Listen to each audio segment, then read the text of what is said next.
আসসালামু আলাইকুম। নিশ্চয়ই আপনারা ভালো আছেন, আমিও ভালো আছি আলহামদুলিল্লাহ। আজকের এই ব্লগে থাকছে আমার ভারতের উদ্দেশ্যে যাত্রা এবং একটি বিয়েবাড়ির অনুষ্ঠানে যাওয়ার জন্য।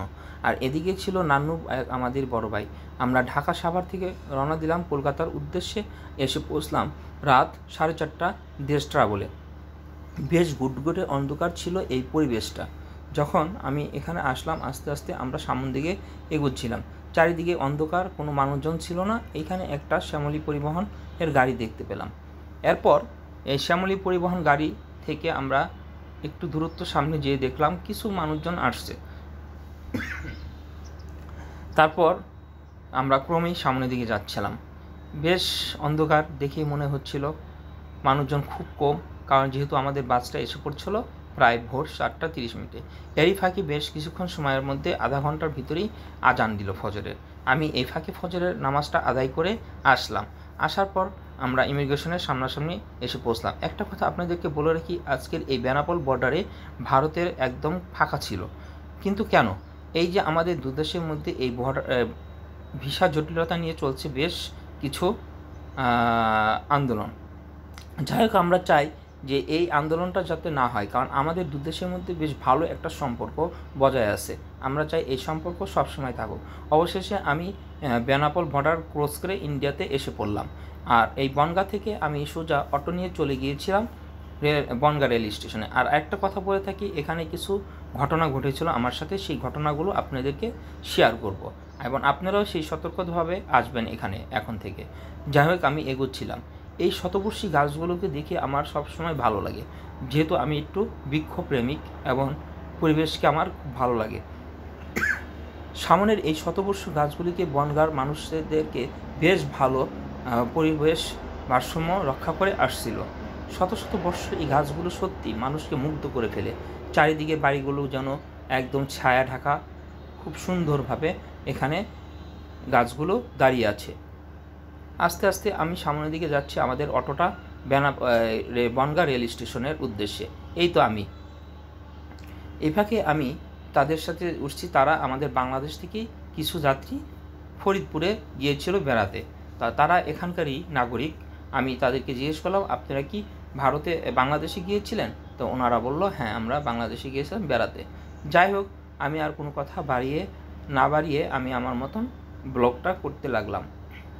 বেশ ভালোই লাগতেছিল, খুব সুন্দর এই পরিবেশ। সকালবেলা পরিবেশটা আমাকে মনোমুগ্ধ করে ফেলেছিল, যা দেখতে আমার কাছে ভালোই লাগছিল। কারণ এর আগেও আমি অনেকবার ভারতে এসেছিলাম, কিন্তু আজ এমনই একটা পরিস্থিতি যে একদম বেনাপোল প্লাস বনগাঁর এখান দিয়ে এই অটোরিকশাটা একদম ফাঁকা ছিল। কারণ ওই যে আগেই বললাম যে ভারত বাংলাদেশ ভিসা জটিলতা চলতেছিল। আমি চাচ্ছি এই জটিলতা খুব দ্রুত সেরে যাক, কারণ আমাদের এই দুদেশের সম্পর্কটা অনেক গভীর। আমরা চাই দুই দেশের অর্থনৈতিক সবসময় ভালো থাকুক এবং মানুষের চিকিৎসার ক্ষেত্রেও এই ভারতে এসে আমাদের বাংলাদেশ থেকে এসে যারা চিকিৎসা করে খুব অল্প পয়সা এবং খুব ভালো চিকিৎসা পেয়ে থাকে। ধন্যবাদ জানাই আমি এই ভারতবাসীদেরকে। যাই হোক, আমরা সামনের দিকে যাচ্ছিলাম। কিছুক্ষণ পরই দেখলাম এখানে হয়তো বৃষ্টি হয়েছিল। চারিদিকে বৃষ্টির পানি এবং রাস্তাঘাটটা ছিল ভিজা। আর আকাশ থেকে বেশ ভালো মেঘলাটে দেখা যাচ্ছিল। মানুষজন দাঁড়িয়ে আছে রাস্তার পাশে, সকালবেলা কর্মজীবী মানুষ তাদের অফিসের গন্তব্য যাওয়ার জন্য। আর আমিও আমার গন্তব্যকে বেছে নিয়েছিলাম আজকের এই রানাঘাটের রেল স্টেশনের জন্য। বেশ ভালোই লাগতেছিল।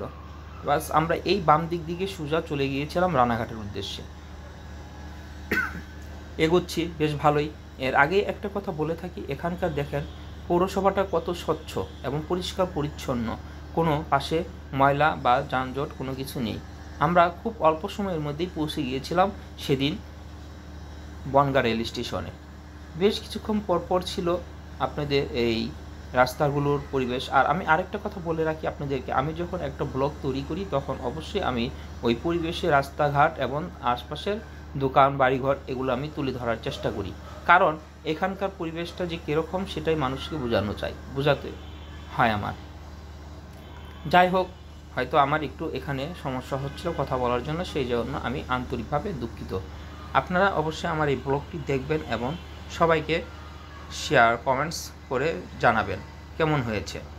এর ফাঁকে আমরা বেশ কিছুক্ষণের মধ্যে এসে পড়ছিলাম। আর এখানে হয়তো হিন্দু ধর্মীদের একটি পূজা উৎসব আছে, যার কারণে এই গেটগুলো সাজিয়েছিল বড় বড় করে। এই যে দেখেন চারপাশে রাস্তাগুলো কত পরিষ্কার পরিচ্ছন্ন। এখানকার মানুষ এই সকালবেলা বের হয়েছে, অনেকেই গোয়ালের দুধ কিনছিল। তো আমিও সেগুলো দেখে আপনাদেরকে ব্লগের মাধ্যমে দেখাচ্ছি। দেখেন এই যে কত সুন্দর বাড়িঘরগুলো আস্তে আস্তে এগোচ্ছে। আর কিছুক্ষণ পরপরই ছিল স্পিড ব্রেকার, যেটা কিনা আমাকে কিছুটা বিরক্ত বোধ লাগতেছিল। যদিও অনেক রাত্র পর্যন্ত জার্নি করে আসছিলাম, তবে এটা রাখা ভালো। এই যে রাস্তার দুধারে বাড়িগুলো দেখেন কত সুন্দর, অনেক সুন্দর সুন্দর বাড়ি।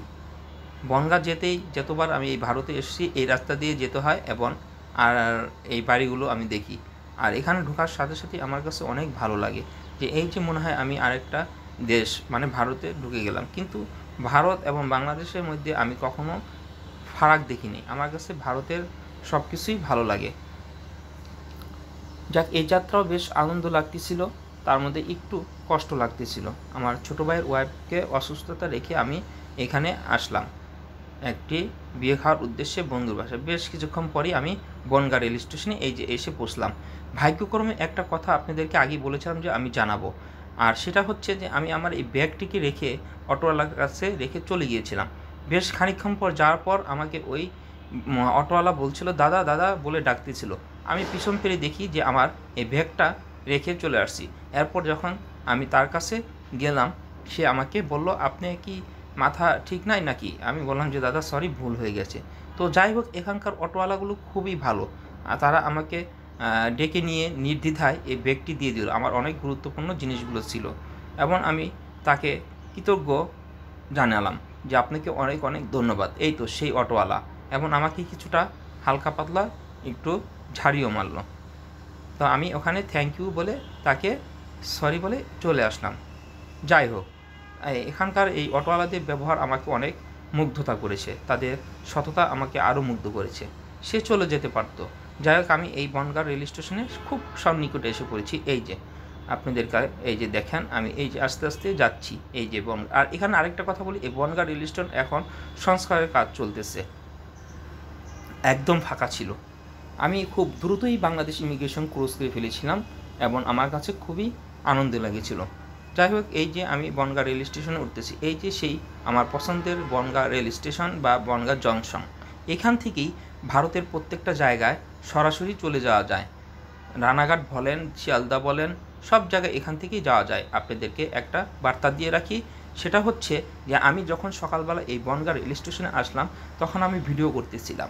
ওই সময় একজন এসে আমাকে বলল যে আপনি ভিডিও করবেন না, কারণ এখানে অনুমতি লাগে। জানি না এর আগেও যখন আসলাম এরকম কখনো বলেনি, হয়তো তাদের নতুন নিয়ম করেছে।